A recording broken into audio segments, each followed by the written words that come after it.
everyone, I'm the Vacuuminator. I'm Buster. And this week in Toku, we're going to be discussing a writer holiday, how Ryusoulger just won't die, and the most important episode of Sentai in years. But before all that, Buster, how was your week? I watched more Toku than I expected, but Way, they did it. Yeah. They wasted time. Yeah, also Degeneracy. Yeah. That's all I got. What have you been doing this? Well, I busted my ass getting a new video out over the weekend, and It is Toku related. Yeah, we'll talk about it more towards the end of the show. I don't know, just been working and jerking. Take that as you will. Okay. I literally didn't even realize what I was saying until it left my mouth. That's why I had to add the take it as you will. Yeah.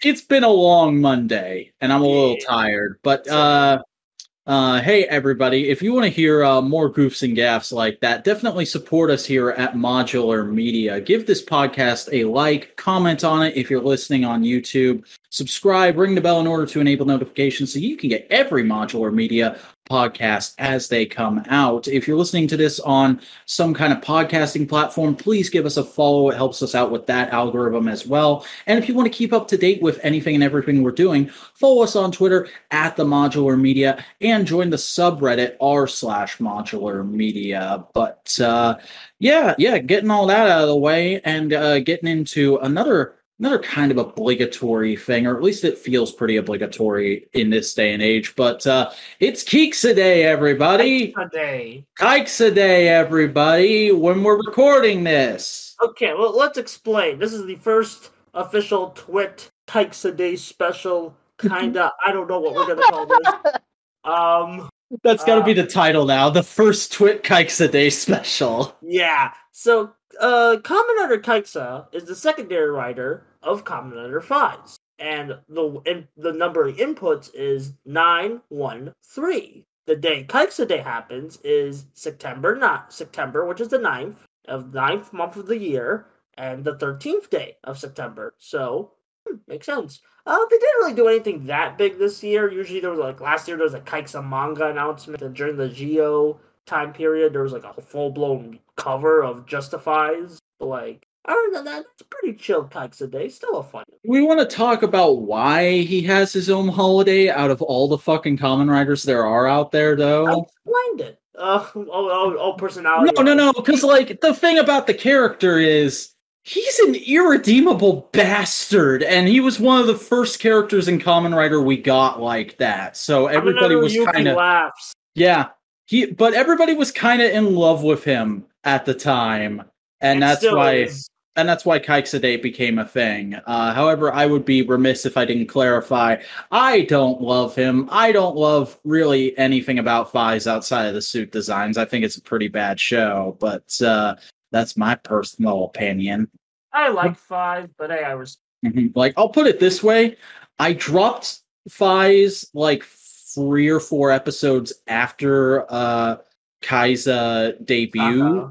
Yeah, Kusaka. I dropped it 3 or 4 episodes after he became a writer, not because I hated him, but because I already hated everyone in the show, and then I hated him on top of that. And I was like, there's no hope.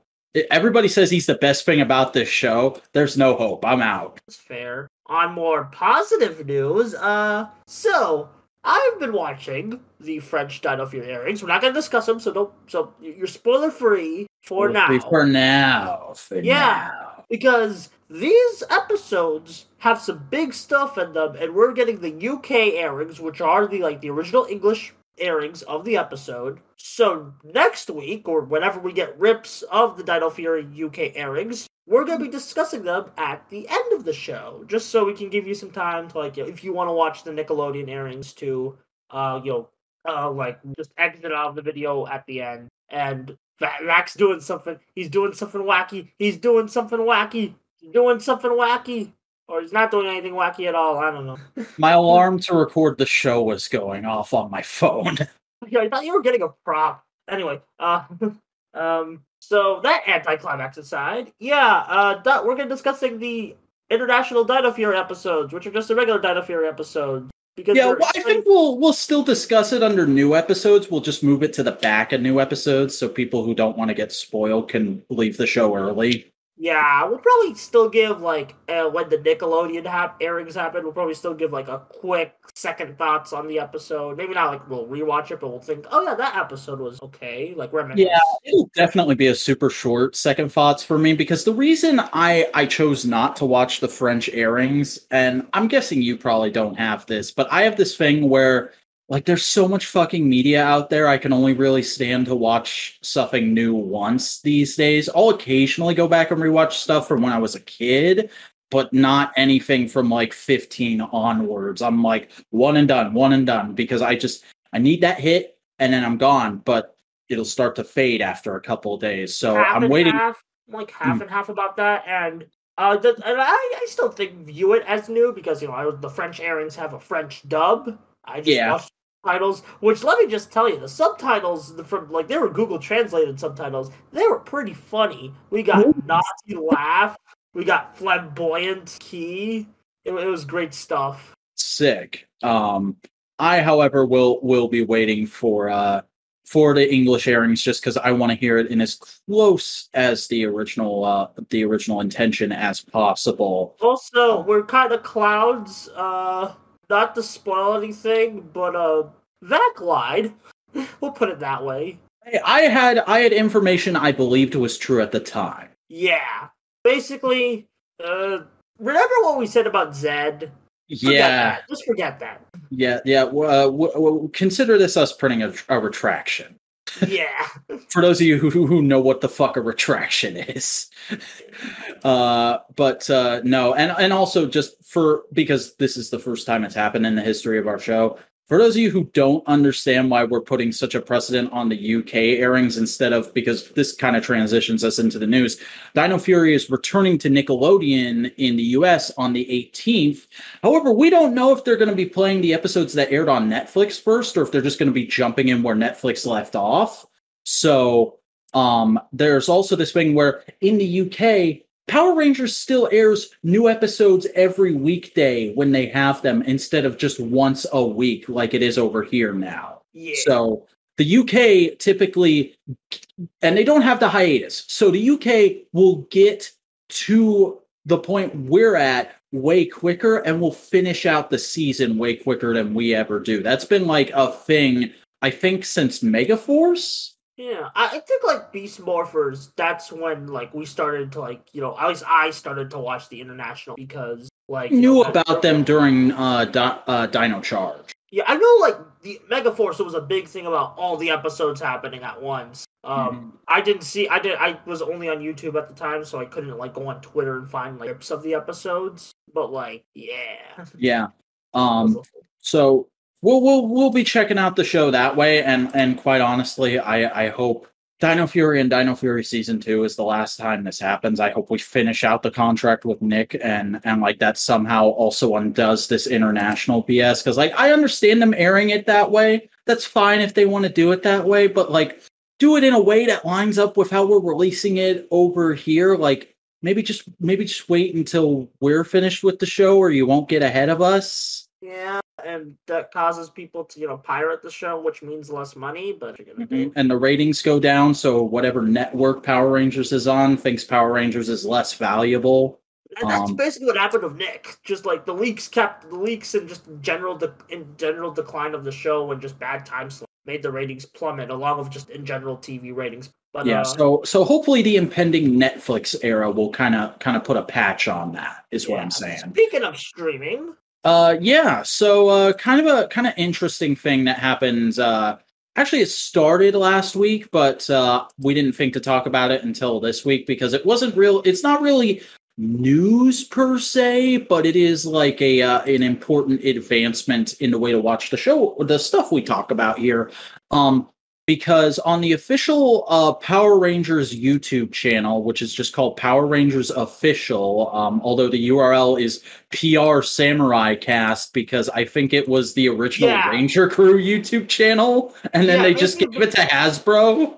Yeah, they gave it to Saban and Hasbro because the actual first Power Rangers official YouTube channel did so poorly, and all these Saban PR clip channels were doing so well. So that's why you'll find the Digimon Fusion opening on the Power Rangers official YouTube channel. And I find that beautiful. But over the last couple weeks, they have uploaded full episodes of the entirety of MMPR Season 1, Wild Force, Dino Thunder, and Jungle Fury. So if those are seasons you particularly like or haven't seen yet, you can go and check them out right on YouTube for free. Here's the important thing. So the Wild Force, Dino Thunder, Jungle Fury were airing on the Power Rangers official YouTube channel, but they were like being drip fed. They were like one episode a week, or not even like a week, maybe like every other week. But like then they just decided, you know what, this idea is stupid. Just release everything at once. So they released the rest of the episodes at once, and it's first off, it screwed up my subscription box. But this is a great thing. Like with this and the MMPR Season 1 drop on Power Rangers Day, this is a fantastic thing. This is great. We need more like full season drops that just, you know, gets people just like, you know, I can binge a Power Rangers easily and then just watch it on YouTube, and it's easy and it's great and it gets more people interested. It's like, oh yeah, I've always wanted to watch Power Rangers, or oh, I remember that as a kid. And they've also got them well organized in playlists. I'm looking at the channel right now. Yeah, I've actually been watching Jungle Fury while at work. Yeah, and I mean, like, this is great because it just allows easy access to the show. And if you're like trying to get footage of it for a video, it's so much easier because, like, let me tell you, as somebody who just made a video about early MMPR stuff, torrents for MMPR are garbage. Yeah. So this is great for everyone, for video essayists. There is good Power Rangers video essayists to just people who want to watch the show. To, you know, Hasbro, you know, they get more exposure. Yeah, and here's hoping this is just the beginning. Here's hoping we can get most of the show on YouTube. I would expect them to go like maybe up until like the season before whatever is current, like maybe stop at Ninja Steel, and then like once Dino Fury finishes up, put Beast Morphers up on there. Also, it seems like actually Dino Charge is airing on Power Rangers Kids. They have a Power Rangers Kids channel. Oh yeah, that's right. I forgot about that. I'm not. Did they also drop that? Let me double check. But they also, weirdly enough, they finished Dino Supercharge before Dino Charge. Oh, that's weird. I didn't know about that. You'll have to link me to that. Yeah, here I got the Dino Charge playlist here. It seems like they're trying to like wrap up Dino Charge quick, but yeah, you know, good stuff all around. Yeah. Give me 1 second here because I'm just gonna subscribe to this channel. They also have cute Play-Doh shorties. That's how we got like orange Dino Fury. Okay. Well, let's get into a little bit of Sentai news here, and I'm gonna let Buster mostly take this one because I don't know shit about Ryusoulger. We're getting Ryusoulger Episode 0. It's not what it's called, but it's basically what it is. A Ryusoulger prequel spinoff called The Legacy of Master Souls will premiere on Toei Tokusatsu's Fan Club, which is a subscription service where you can watch exclusive Toei. Yeah, it's Toei's attempt at a Netflix. It's like you know what it fucking is? It's Japanese DC Universe. Yeah, basically. That's a good way of the actors for the Masters from the first couple Ryusoulger episodes will be returning. That's cool. The parts along with all the regular Ryusoulger actors. And we're gonna see them cool, like see what the Masters are up to. Get there cool. See them be cool before they died. Spoilers, but that happened in the first episode. I got. It might be cool. More Ryusoulger content. It actually might have sold well, or maybe this is just because, hey, let's tie into Dino for something. I don't know. I feel like Ryusoulger has the most after content of any Sentai at this point. I'm trying to think. Go Ranger technically, but that's like saying Kamen Rider 1971 has more after.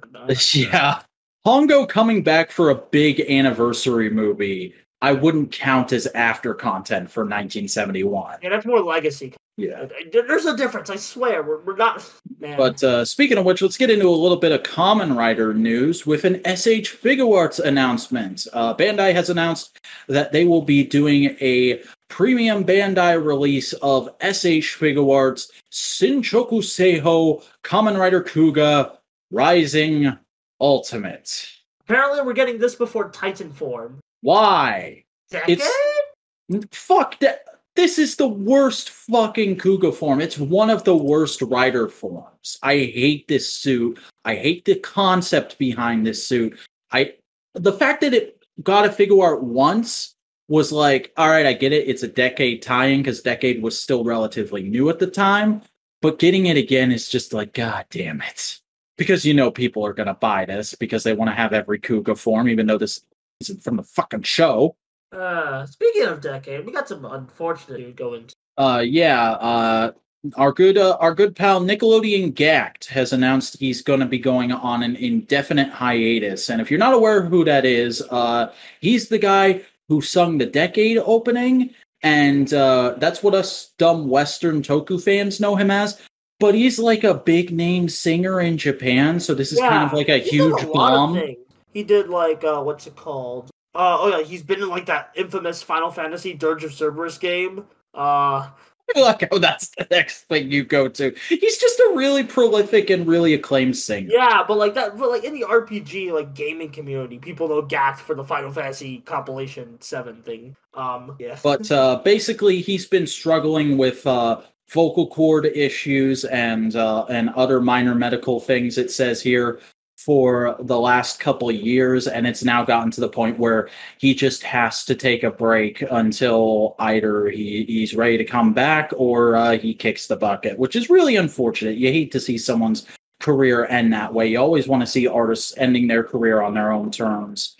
But occasionally stuff like this happens, and I wish him a speedy recovery or at least a comfortable rest of his existence. Yeah.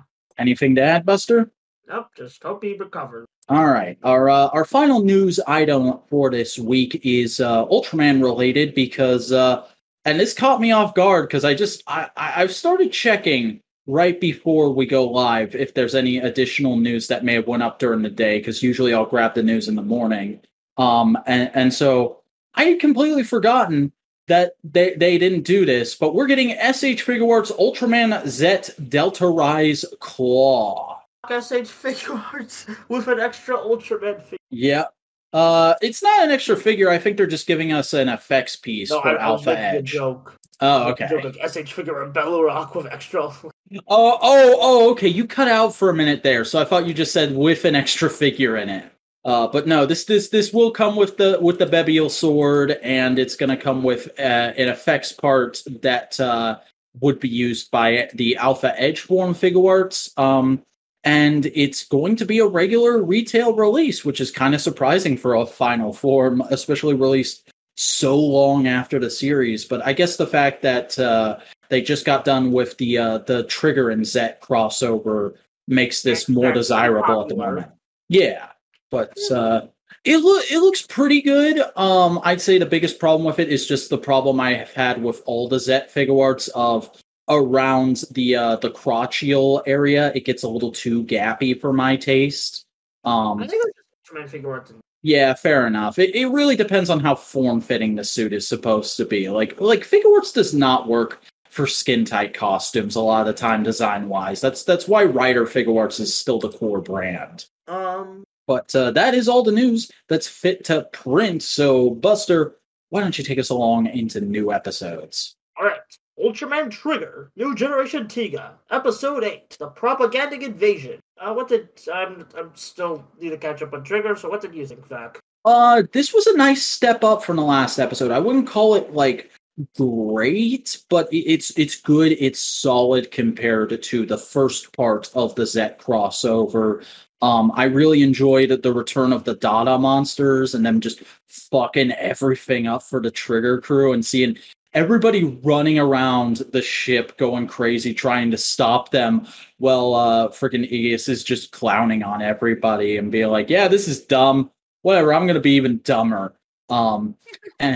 And then Haruki and Kengo, forgot his name for a second there. They get a lot of nice bonding in this one. I loved the fight in this episode was actually really cool because it's against King Joe. The Dada monsters take over King Joe, so you get to see two Ultramen struggling against this essentially Sentai mech because King Joe can split apart and whatnot. And they do take full advantage of that. And it was just a really solid episode that also gave us some nice background advancement for Kengo and Akito, and nice little stinger at the end then of revealing that Yuna is aware that she keeps getting taken over by the lady of the beginning, and she's like, and she goes up to Akito and she's like, "What the fuck is going on with me? I need to know." And that's kind of the stinger leading us into next episode. So it's nice to see. This Akito focus, which I'm like, can we stop focusing on Akito and give the rest of the cast development? I feel like they're mostly supposed to be background characters who get in a laugh or two every once in a while, which they did get like a bunch of laughs this episode. It was nice to see them being so active. They did the same thing with the commander again, where he's like super stoic all episode, and then he just does one really badass thing at the end. I don't know. I just I feel like Ultraman to me does just like it's better with one-offs lead into tiers of continuous. And also, I do get your complaint of if you're going to have an ensemble cast, you should treat it like an ensemble cast, because that was one of the best things about Sept was how we were constantly getting different focus on all the different members of Storage. But so far, this show is pretty primarily focused on its core three. I'm like, what the hell's the point of making all these great personalities to get attached to if you're not going to develop them? You know? Yeah. Although there was some, like, I say like they get in one or two gags. There was a really great reoccurring gag with the Falcon pilot lady this week, because their systems are like slightly disabled, so they have to go to like some old prototype backup systems. And so the way she flies the Falcon in this episode is by playing a top-down shooter. Ooh, nice. Yeah, like that was hilarious, because she's like all hyped up and she's like, "What the fuck? This isn't in 4K. This isn't 60 FPS." Can you talk about the big episode this week? Arguably, yeah, let's get into it. All right, The High School Heroes, Episode 4, The Pink Determination. So long, the person I was until now. I'm trying to replicate the show's voice. You got pretty close there. Yeah. Oh god, this episode is so good. Like, this is so unexpected, but like, someone pointed out the best episode of Super Sentai in years. You could say, oh, like, we kind of okay. Let's rip the not ripping the band-aid off, because this is a great thing. Let's get to the chase, if you will. Yeah, let's just get to the good shit. Get to the good shit. Yeah, all right. Pink is trans. Yeah, Pink is a trans woman who is currently only out to the rest of the Rangers and their assistant girl. And even then, they don't explore that relationship a whole bunch, because assistant girl is in a coma the whole episode, and she's basically used as a sounding board for Ichika. Was that her name? Yeah, Ichika. Yeah. And it's such a great coup, because the whole show I've been going like, this guy's a simp. This guy's just a simp for Pink, and obviously he's just gonna hang out in the background and eventually fade away. And like, fucking coup, egg on my face. Nah, first trans girl in Sentai. And yes, it counts, because if you motherfuckers are gonna count Akiba Ranger as a Sentai, this counts too. Yeah, it's totally produced. Yu Yu Takahashi is apparently writing this series from 01 and X-Aid. And just, it counts. I'd say so. Yeah. They actually got like a LGBT consultant activist to like help on the script for these episodes. Oh, that's great. I didn't know that. Yeah, it was apparently like in the beginning of August we got that news. People were like, "Oh, what could this mean?" And like, this episode got subbed, and people were like, "Oh." Yeah, this was like a fucking bombshell, especially because we found out about this the same fucking day we found out a massive Dino Fury spoiler that I won't actually say. Yeah. A spoiler to reveal characters' like preference. Well, in this case, I think it is, because it's a big first. But and we basically said what it was, but fuck it.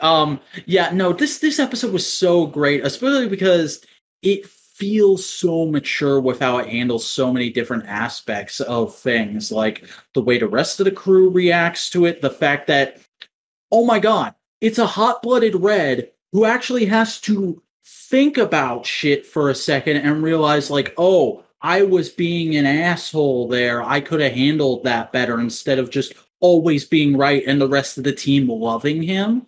And then, like, oh my god, the scene where Ichika tries to come out to her parents and is like, I could probably do it if I just start with my mom alone. And then the dad walks in and she's like, fuck frag out. I can't do it. Yeah, like, as someone who is, let's just say, fluid, in my gender. This episode was just completely relatable to me, especially, like, even just, like, Red stuff was relatable to me, because, like, I just being, like, from my past, me being, like, stupid kid jerk, anybody who grew up in my generation where it was still okay to say gay as a synonym for bad can understand how Red feels in this episode. Yeah, and I like how, like, they let him screw up, but they still let him they still let him, like, come to terms and be, like, you know, like, help out Ichika, and, like, just, like, you know, and being super supportive, and just that scene where Ichika, like, comes in and just says, I want to wear the pink suit, and it's like, and everyone's just being so supportive. That was just so beautiful. I was almost gonna cry. And I like, going back to that attempting to come out of the closet scene, I also just really appreciate it as a media critic, because for a second there I was really like, oh, this is going to be that really rough, emotional, like, everybody's crying coming out of the closet scene that's been in so many shows over the last 10 years. And, like, a part of me loves that they didn't do that, because I'm not gay, but, like, I'm an atheist, and I was kind of forced into coming out to my religious parents. So I know a little bit of what coming out is like. I'm not going to say I know exactly what it's like, but that was a traumatic experience for me. So, like, I hate seeing that in shows because it just reminds me of what I went through. And I also hate it as a media critic because I'm like, it's a trope at this point. So to see them not do it, subvert our expectations, and also get a little bit of heartache out of the episode for me was really nice. Yeah. And, like, I like how, like, at the end of the episode, everyone's still supportive, but the conflict isn't entirely resolved yet. It's not like, it feels real, you know? Yeah, it's not like at the end of the episode, Pink is being played by a female actress. And not even just that, like, I'm not even just talking about transition, but, like, I'm not even sure, like, it's kind of, I'm not sure if this is just something I noticed. I'm not sure if we'll just put actor for Pink is actually, I think the actor for Pink is cis. You know, I don't know. Maybe they'll like swap out later if they decide to let her. Wouldn't it be great if they did a fucking High School Heroes 10 years after, and Pink was just played by a female coded actress? Yeah, or like actual trans person. Mm. They do. Like, you know, they're, you know, we've been seeing more and more LGBT Japan, like, and even a kid show like Naki, like in 01. And this show is obviously a big part of that, because, like, I wouldn't be surprised if this is them testing the waters for potentially doing this in a main Sentai series. Yeah. I also just really loved the monster plot this episode, because it's a great way for people who maybe aren't familiar with the LGBTQ experience or don't understand it to kind of get a gateway into what it's like to be in that situation, because they relate it to being frustrated with your job or just where you are in life and not being able to be the person you want to be and having to put on a face for people. And so, like, that's a really, really smart, like, well-written way of making normies or just not well versed people understand what's going on in this episode. Yeah, that was a really smart plot. And just man, that this is such a, I don't know what else to say. I might actually make like a video. If I were to put one little nitpick on it, I would say I would have liked if Hana could have been awake for like one full scene, because she basically does nothing except lie in a bed this whole episode, so Ichika can have somebody to talk at. And I would have liked it if she had come back for the wrap-up scene in the clubhouse. Yeah. Actually, on another side thing, the preview for this episode, like last episode's preview for this episode, it didn't actually reveal anything about Ichika being. Kudos for keeping that a surprise. Yeah. But yeah, I think I've said everything I want to say now. Yeah, I'll probably expand my thoughts because I think I'm gonna do a full high school someday. Sick. Anyway, let's get to the Kamen Rider. Kamen Rider Revise Episode 2. Can devils only be evil after all? I didn't like this one. I mean, actually, no, that's a lie. That's a lie. I like this one. It's better than the first episode, but man, Vice needs to shut the hell up. That's understandable. I see that opinion going around a lot, but like, I don't know. I feel like I went into this episode with different expectations than a lot of people because they were very clearly telegraphing to us from the get-go that Vice was going to be a big in-your-face cartoon, get kids to love me because I'm wacky character. Then, I usually love those kinds of characters. I just can't vibe with him. I'm not sure if it's the voice or if it's just he's just not funny. Like, he's to me, right now, he's white noise. See, I don't usually like those kind of characters, so I'm used to just being like, yeah, all right, whatever, man, whenever they pop in. Like, I don't like Momotaro's. This is potentially sacrilege, but BJ Stagg has like 3 good lines in the whole show. Yeah, I feel like BJ Stagg is a bit overrated. And I'm gonna say it. You can't stop me. Steel's better. Steel's all right. Steel's all right, but he's still not like a fantastic character. Okay, we're gonna fight on that. But do I need to remind you what happens in the finale? That was the trashiest part of his character. He did not. But no, like. Again, you know what? We should have like a running joke in this fucking show. Whenever we say something about Vice, we should have like a complete sentence and then just at the end, but fuck Subaru. Yeah, because like my opinions on Vice are very divorced from that whole situation now. Honestly, same. I'm trying to divorce it, but it's just the character right now is just being annoying, so it just can't help.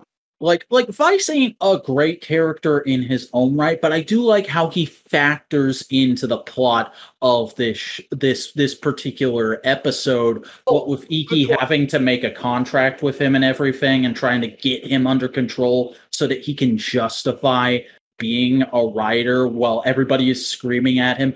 Who cares? You're the only one that can fight the monster, which, by the way, is another thing I just really appreciate about Revice at this point, because there's a lot of writer shows where the protagonist is the person who can use the driver just because they're the person who can use the driver, and it isn't until like episodes later that they explain, oh no, only they can use the driver because of this plot reason. Like, that was one of my major nitpicks with fucking Fies, man, is the fact that, like... And there's a reason. I swear if you go further in the show... No, I know the reason. But, like, the female protagonist just hounding Fies for, like, those first few episodes being like, no, you gotta be a writer, and him just being like, will you fucking leave me alone? I'm sitting there going like, yeah, will you fucking leave him alone? Why don't you be the writer? Yeah. But here, it's like, we have the reason right up front. We got all those examples in the first episode of why each of these individual characters can't be the writer. Like, at the beginning of this episode, somebody gets fucking demoted because he couldn't be the writer. Yeah. And it makes me like Iki and want him to find his determination all the more. Yeah, actually, I'm going to rephrase what I say about Vice. I still think his personality is annoying. His actions are really interesting to the plot, because he explicitly tells a character in this episode, hey, you go here, you get to do some cool stuff, and that's how, like, another monster breaks out. And, like, he's like, he just wants to fight and cause destruction and rampage. And I find that very fascinating. Too bad the character's personality is making my ears bleed. Yeah.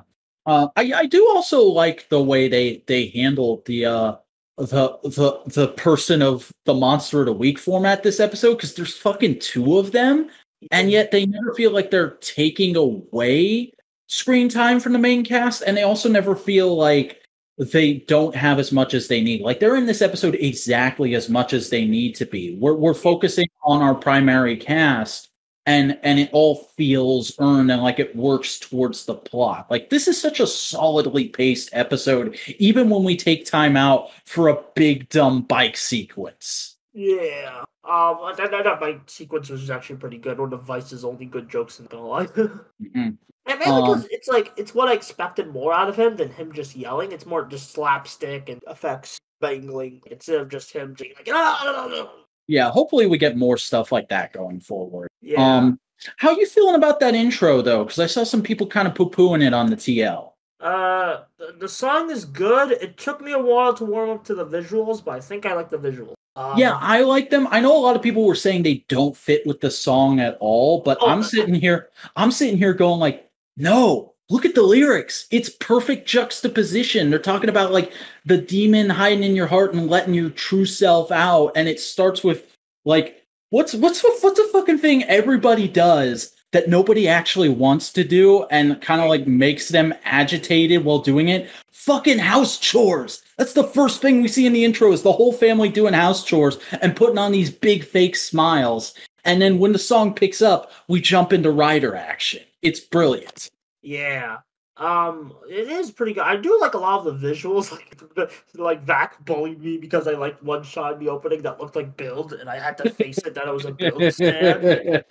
Well, you are the biggest Build stand I know, but that's fine. It's fine. I'm the biggest Wizard stan anybody knows. I mean, I would be the biggest Wizard stan if I actually finished Wizard, but I also saw some people saying, and I think I agree with this. So it's pretty obvious the brother who's already a member of Phoenix is going to be the secondary. Yeah. But they showed the sister doing karate during the intro. No, you think she's going to be temporary? Yeah. I would be down for that if it's just a whole fucking family of writers. Like, hell, make mom and dad writers in the after story. Yeah, like I was gonna say, make them in the final episode form. Just have them being like, maybe not even a gag, but just they help out. Like think, I don't like Ninja Steel, but think Ninja Steel's like first finale with like Dane Romero and like or the mages in Wizard. Yeah, stuff like that. Yeah, I thought this episode was really solid. Again, Vice isn't the greatest character ever, but Iki's like great though. I'll admit, Iki's like his determination. It reminds me a lot of them. Like they're really playing into the morality of a Kamen Rider a lot. Like what makes a Kamen Rider, which gives me. Oh my god, dude! The moment when he tells Vice, "I will fucking kill myself before I let you just run wild." Oh, that shit was good. Yeah, that was very Go Kino Ross. And it makes me think, like, okay, maybe because I feels like all the great stuff in this episode is the stuff when it's just like story or character building, but all the bad stuff feels like the Toei mandated Vice poo-pooing. I mean, he doesn't actually do any poo-poos in this, you know what I mean? And it really feels like the writer is being like forced by Toei, just, hey, include this dumb scene of Vice doing a thing. Because the interest, or maybe he's just still getting his comedy bearings. And you're always gonna have stuff like that. Like, remember in the early episodes of Gaim when they would go up to fucking Gen Urobuchi and be like, "Yo, can you put that pineapple lock in this episode?" All right, fine. I'll put it in this episode and one other one, and we'll never talk about it again. And it seems like that's what they're gonna do with the ride stamps, well, because that's basically been all like legacy power ups. I will interested to see what Revice's first true super form power up is. We're not gonna get like end of this 16, 15? Yeah. I hope they try and make that stuff kind of like significant riders. Like maybe make his first power up Kamen Rider 1, maybe make his next power up Kuuga, stuff like that. I remember when we first heard of the Vice stamps, I was like, oh, they can do a Kamen Rider stronger power up. Which I still want that. Because they're really strong. What else? There's another. The double form. I want to talk about that. I actually like the double form on Revy. Vice, it's okay. It hardly changes anything about Vice. Yeah, that seems like most of the forms. Like it just gives him some extra arm stuff. But no, it looks solid. I love the long code. It kind of harkens back to the original design concept of double wing. Yeah, and I like that it's not just the base form that combines. I like that that's going to be the finisher for all of them. Yeah, because that's like a cool extra anniversary budget thing. Speaking of Double, they did call back to Double by turning into a very okay CGI dinosaur. Yeah, do we want to talk about? There was a moment. There was a moment where I dead ass went, "Yo, I should make Vice eating ass the thumbnail this week." Will we? I'm not gonna. There's way better. There's a lot of really cool images from this week that are very thumbnail photogenic. I'll say. Yeah. That would, if the Ultraman trigger premiere episode was any indication, I think we would get it, but whatever. Yeah, it's the first week in a while where I'm like, yo, there's a lot of like good stuff in here that like could both be a thumbnail and a desktop background. Yeah. But yeah, Revice, it's okay so far. Like, to be honest, on the lower tier, compared to like other episode 2s, it's on the lower tier of Raywell Rider. I'll put it this way: episode 1 was a 6. This is a 7. Yeah, it's clearly taking its time to get. Hopefully, it will get it. So anyway, Zenkaiger. Kikai Sentai Zenkaiger, episode 27. Set sail for the 7 parallel worlds. This episode was. I liked this episode until the last 2 minutes. Yeah, that's what made me think it would. That's why I'm thinking it just overall ends up at okay. Because it's super fun finally getting to see what a lot of these alternate dimensions are, especially when like for a couple weeks there, I was going like, wow, this would be a fucked up world, wouldn't it? And it's like, no, it's just kind of silly. Yeah. And also it's just the running gag with just the parallel versions of the Mr. Sue guy was great. Mm-hmm.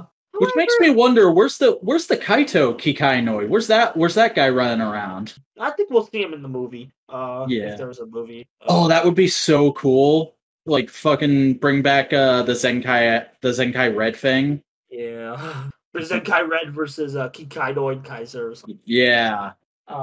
But yeah, as soon as the mom showed up in that quarry and they were defending her, I was like, "Oh, that's Majin. That's Majin. Oh, this is." I didn't guess that it was Majin, but I was like, "Something's up with this." I'm not sure what, but something's up. Her mannerisms were Majin's suit actor mannerism. And like as soon as she turned back into Majin, I was like, "Oh, okay, that's a really smart way to get the villains off your ass." So you're gonna go back to looking for mom now, right? And then the preview for next episode is just another plot of the week. Well, I don't mind it. The next episode looks very fun, but I'm like, we were at this like emotional climax, and we thought, okay, we're gonna get a status quo change, but like, now let's drag this out a bit longer. It's getting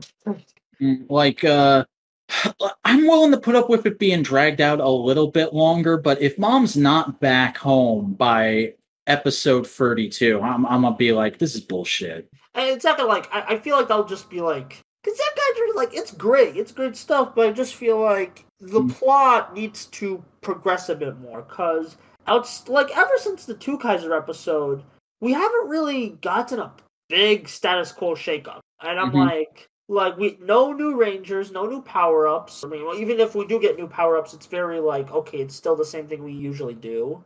No new dynamic changes, no new characters, Like, that's part of the reason I was really excited for Mom to come in last week, was I was thinking, like, wow, they can do focus episodes for everyone all over again and just play it from the new angle of how do these characters interact with the mom? Yeah, that would be great. That's usually what they do for 6. Heck, introduce, a 7 for... Mm-hmm. But, hashtag make Flint a Ranger. Finally. No, I don't. Which, by the way, I didn't realize until this week that this episode and last episode she had a cameo in High School Heroes. Oh, I think that's Cena's actress, Kira May. I could be wrong. Is it? Because I thought somebody on Twitter said it was her too. Viewers. And by fact check it, I mean somebody will yell at me in Buster's Discord server. Yeah, which is always Aki. We're calling you out. It's okay. We love Aki. Yeah, Aki's good people. Good fella. Anyway, this episode. Yeah, it's all right. Probably, it's not the week. I was almost going to say it's the weakest episode this week, but then I remembered, Trigger still wasn't great. Yeah. Yeah. Anyway, we like the characters are still fun, and we like seeing them do shenanigans. I mean, overall, it has been a very solid week for new releases. Yeah, even releases that we can't talk about. Yeah. Just wait a little bit longer, folks. Just wait a little bit longer. We may be getting a new episode of Dino Fury this weekend, and if not, the UK will catch up in due time. Yeah, I thought we meant episodes. Anyway, speaking of episodes, I've watched some old stuff. Yeah, talk about the old stuff. Talk about the old stuff, you whippersnapper. Okay, we'll start with Jungle Fury, because that's the one everyone knows about, should know about. So Jungle Fury was actually one of my first Power Rangers. So, like, when it got, like, fully released on YouTube, I was like, sure, I'll watch this while I'll listen to this working. Oh boy, that first episode did not age well. It's kind of a yikes. It's not even aged well. It's just not even a great episode, to be honest, because the characters are kind of introduced very snarkily and not really that well. Except for Mr. Mao and Casey. Casey started off great. Everyone else was, and their actors are getting either kind of annoying. You know, I don't know if you've gotten to this episode yet, but one of my last memories of watching Power Rangers pre getting into the fandom with Super Samurai is the episode of Jungle Fury where they beat the monster by dancing. I don't think I think that's next episode I have. But like, because I watched the first 5 episodes, we'll probably watch them tomorrow. But like, then there's kind of this racist element to where like they go to the pizza place and then they like go at the just a Asian dude thinking they're their master, like thinking they're RJ, and it's kind of it's especially bigger yikes because RJ's a white guy. It's a little cringe, but I think like at the time they were going for, and at the time it works as a fairly solid "don't judge a book by its cover" message. Even then, it makes our Rangers look like jerks. Like it does. Yeah. But like that's the thing with this season, though, isn't it? Like if I remember correctly, because it's been a while since I've watched any Jungle Fury, they like all start out as a bunch of dickhead younger students, and they grow throughout the season. Kind of. But it's not in like an endearing way. I want to be in like Ranger. Like I kind of see why Hasbro might have some issues with not making the Rangers not making the Rangers on kids. But basically, what I'm trying to say is, yeah, that first episode wasn't great. Those were just a few moments to stick out. It wasn't the best. Episode 2, it like just immediately is like, okay, you know what? What the hell were we smoking when we wrote that? Why did that get sent to the approver? Let's just write a better introduction. And I mean, like, this is also the season that was made during the writer's strike, isn't it? Oh yeah, the writer's strike. So like, some writers wrote under pseudonyms, some writers didn't write, like cheaper writers. Yeah, so it makes sense there would be some weird stuff. Yeah, there was some stuff later, but like. Episode 2 is probably one of the best episode 2s I've seen in Power Rangers because it shows a great team dynamic with Theo. Kind of, he's not like he starts to like. I love how the Red Ranger is inexperienced and like he has all this potential and great motivation, but like Theo and Lily, they have to like teach him and harness that power to something greater, which will like if you know Jungle Fury, that climaxes in the end game are though. It's great stuff. Like in the episode 2, and then the rest of the episodes are fine, not as memorable. Like, and I know there was a wacky. RJ's fine. I'm not sure what the hell the casting director was thinking about the Asian martial arts show making 4 out of the 5 Rangers white. I don't like. It's not as bad as Samurai because they don't really like try to like. Unlike Samurai, they don't try to play into that like as much. It's not like steeped in Asian culture, from what I remember. It's just like these people are martial artists, and yeah, but they're like it's still like there's a lot. It's not. There's kind of like a half, kind of like I mean, it's still. I get where you're coming from, but there's also like a huge part of me that goes like. Yo, I know a lot of older Power Ranger fans who are white people and are like black belts and also run dojos. Yeah, I'm not saying like that's a thing. I just feel like, why is this the whitest season of Power Rangers by a long shot? Fair enough. Out of all the seasons, apparently they didn't want to cast black actors because of the jungle part, but even a lot of black people were calling people. Like, the next Ultraman series I was going to talk about here was Ginga S. Ginga S bored me. And it was so not fun, and I'm just like, I don't want to watch this. So I decided, I'm going to watch a Heisei Ultraman, and I decided Nexus, because I love the theme song. So I booted up Nexus. Oh god, this is like 2000, this is the good 2000s Toku stuff. This is like good. This is like Kuuga, Agito type shit? Kinda. Think it's a semi-deconstruction of Ultra. Semi. I don't want to say it's full on, because I'm not finished with the show, I've only watched 8 episodes so far. But this is like a semi deconstruction of Ultraman, because our protagonist isn't even Ultraman. Gonna spoil that right now. At the end of the episode, you think the protagonist is just part of the military squad, and our current Ultraman is just wandering around and just helping people and stuff. And that's super cool. Is this the one where he gets yelled at in the first episode for letting shit get destroyed? No, that's Mebius. Because the old Nexus has a lot of dark fight scenes, and that infamous scene in Mebius was in light daytime. So give me a second. Sorry about that. Just people knocking on doors, but anyway. You're good.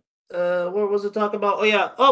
Speaking of yelling, the main character who's not the Ultraman does get yelled at a lot, and it's really like, it's like you see this like girl, like this basically the main military girl. You see she has this like distaste towards Nexus, and I'm like, ooh, what's that gonna lead? Yeah, and it's like, it's a very interesting arc, and we also get introduced to Dark Faust, which is like evil Ultraman, and like he's mysterious. A lot of mysteries are being set up, and I assume like they're gonna be like paid off very soon, because for my new Nexus gets pretty nuts. It did get canceled a bit. Oh yeah, I forgot to add this on the list, but I also did watch Ultraman the Next, which is like a tie-in movie to Nexus. This is the Kamen Z of Ultraman movies, I'd say, because it's a standalone story that's still related to Nexus, and it's like, it has this like father who's like an Air Force One pilot, and he's trying to protect his son and all the people, and like there's some really good effects work in that movie, like some gorgeous stuff. Like that's what I call it. The main reason I call it the ZO of Kamen Rider movies, Ultraman movies, is because of the effects work.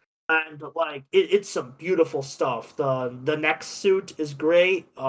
It's a beautiful movie with great like it's probably one of my favorite Ultraman now looking on. Like I'm sorry if I'm like vaguely passing it, but it's really a movie you gotta see for yourself. I really hope it gets legally released with Nexus, that Mill Creek finally releases it.